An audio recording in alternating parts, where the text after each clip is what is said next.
देवरानी जी, आपका चेहरा पीला क्यों दिख रहा है? प्रिया प्रिया, और कितना देर लगाएगी बाथरूम में? तू तो वैसे ही इतना चमक रही है बेटा, मैं तो पागल हो जाऊंगी इसके रोज रोज के घरेलू नुस्खों को देखकर। भगवान थोड़ा दबा हुआ रंग देते तब ना जाने क्या करती। निकल रही हूँ मम्मी, आप भी लगाया करो, देखो तो कैसा चेहरा लग रहा है आपका। मैं ठीक हूँ, तू पहले बाहर निकल। ये क्या है? तूने कल ही तो लगाया था उपटन। मम्मी वो तो बेसन था, तो आज क्या है? आज कच्ची हल्दी लगाई है मम्मी। हे भगवान, अपनी शादी तक कुछ बचा कर रखेगी जल्दी या सब अभी ही खत्म कर देगी? ये सब छोड़ जाकर फेशियल करा ले। नहीं मम्मी, मुझे ये क्रीम व्रीम बिल्कुल पसंद नहीं, घर का उपटन ही अच्छा होता है और मैंने हल्दी बचाया है। मम्मी आप चिंता मत करो। ये है प्रिया, बिल्कुल अपने नाम की तरह ही दमदमती हुई, और इसका शौक बस खुद को संवारते रहना। कभी नींबू, कभी आंवला, कभी हल्दी, कभी दूध, कभी जायफल। रसोई का हर चीज़ इसके चेहरे के निखार में काम आता है, और हल्दी तो कुछ ज़्यादा ही पसंद था। और सिर्फ चेहरा ही नहीं, अपने स्वास्थ्य का भी बहुत ध्यान रखती थी। बस कुछ रोज में ही उनकी शादी होने वाली है, और इसी रूप पर रिच गई थी अखिलेश की माँ। वहाँ इतना सुंदर बेदाग चेहरा और छरछरती काया क्या लगाती हो बेटा, जो मिल जाए। प्रिया के भाई ने हंसते हुए धीरे से कहा। प्रिया की माँ ने चुप रहने का इशारा किया, फिर चटमंगनी पड़ गया। तब हो गया, आज प्रिया की शादी हो रही है। सुर्ख लाल जोड़े में अप्सरा सी लग रही थी। प्रिया की माँ बलाए लिए जा रही थी। फिर वो बेला भी आ गई जब गठबंधन होते ही प्रिया और अखिलेश का रिश्ता और भी ज़्यादा मजबूत हो गया, जो दोनों परिणय सूत्र में बंध गए। प्रिया विदा होकर अपने ससुराल आ गई। पूरे 8 घंटे का रास्ता था। आते आते शाम हो गई थी। अखिलेश जी, कल सुबह मुझे जल्दी उठा दीजिएगा। अच्छा, अभी तो मैंने तुम्हें ठीक से देखा ही नहीं। और ये अखिलेश जी थोड़ा दूर का लगता है, तो पास का क्या बोलूं? सुनिए जी, कहो जी, अच्छा जी। और मैं शर्मा गई। दिन चढ़ गया। प्रिया भाभी, लगता है अभी तक सो रही है। खटखट। ओहो, आवाज से मेरी नींद खुली। बाप रे, ये सासू माँ की आवाज़ है। लो गई भैंस पानी में। ससुराल में पहले ही दिन हो गया कबाड़ा। बगल में देखा तो पतिदेव नहीं थे। बाथरूम से आवाज आ रही थी। सच कहूँ तो मुझे इन पर बहुत गुस्सा आया।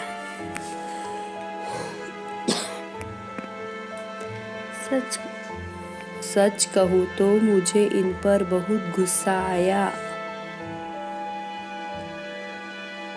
रात को ही इनको कह कर सोई थी। आपको सुबह उठने का आदत है तो मुझे भी उठा दीजिए। वो क्या है ना, इन्होंने मुझे फ़ोन पर बताया था, ये सुबह जल्दी उठकर मॉर्निंग वॉक पर जाते, और मैं ठहरी सुबह उठने के नाम पर एक नंबर की आलसी। खैर, शादी की इतनी थकावट थी कि उठने का मन ही नहीं कर रहा था। पर अब तो मैं ससुराल में थी। जल्दी जल्दी घूंघट किया, थोड़ा खुद को ठीक किया और चली दरवाजे खोलने। दरवाजे पर ननद और जेठानी खड़ी थी। बज गई। ससुराल में हर आवाज़ मुझे अपनी सासू माँ की ही लग रही थी। लगता है भाभी अभी भी आंखों में नींद ही है आप क्या? आपकी नहीं दीदी, मम्मी जी ने कहा है आप जल्दी से तैयार होकर आ जाइए, पूजा शुरू होने वाली है। जी आती हूँ। जल्दी से दरवाज़ा बंद किया और घूंघट हटाया। और ये तो 5 मिनट में ही मेरी हालत ख़राब हो गई है। दिन भर घूंघट में रहकर कैसे रहूँगी? तब तक पतिदेव निकल आए थे। उठ गई?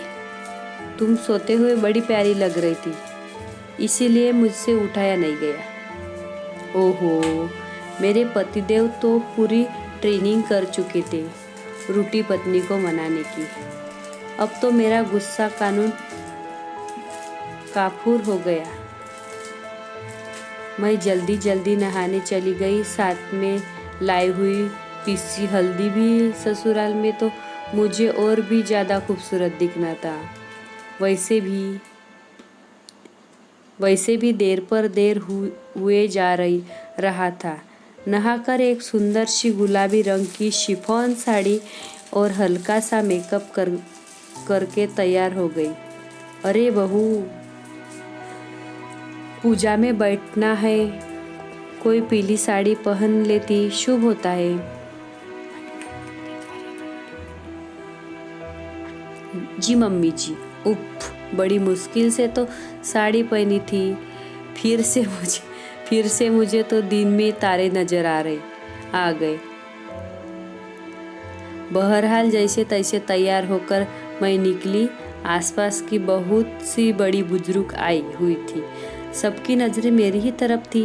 अरे बहू, कितना लंबा घूंघट काट रखा है, इतना रखो कि चेहरा तो दिखे।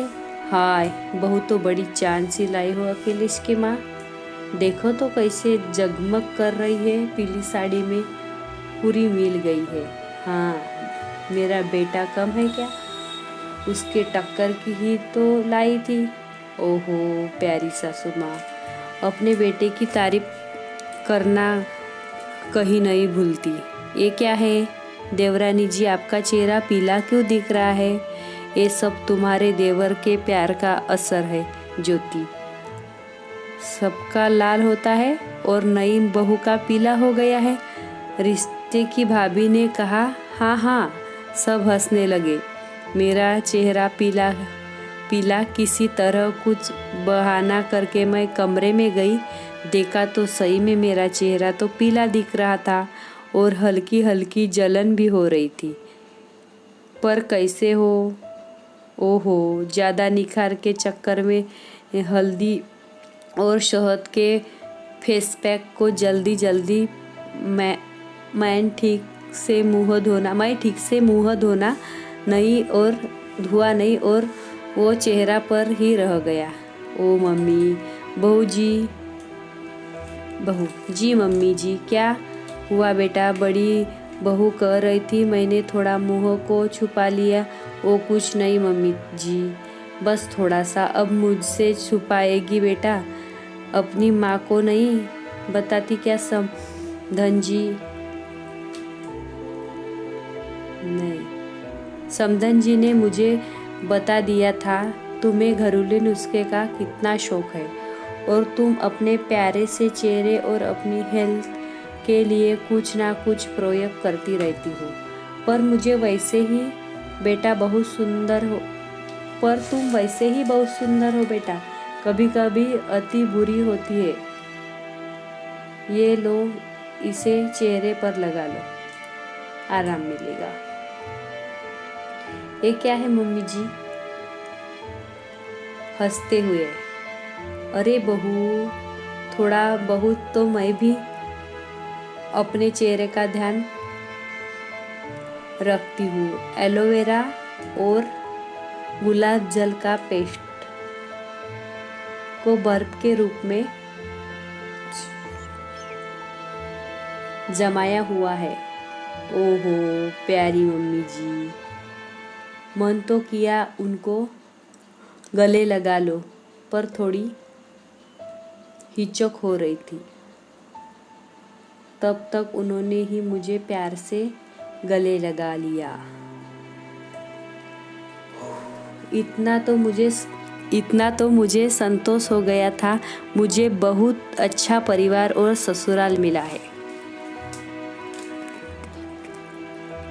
आपको हमारी यह कहानी कैसी लगी, हमें कमेंट कर ज़रूर बताएं।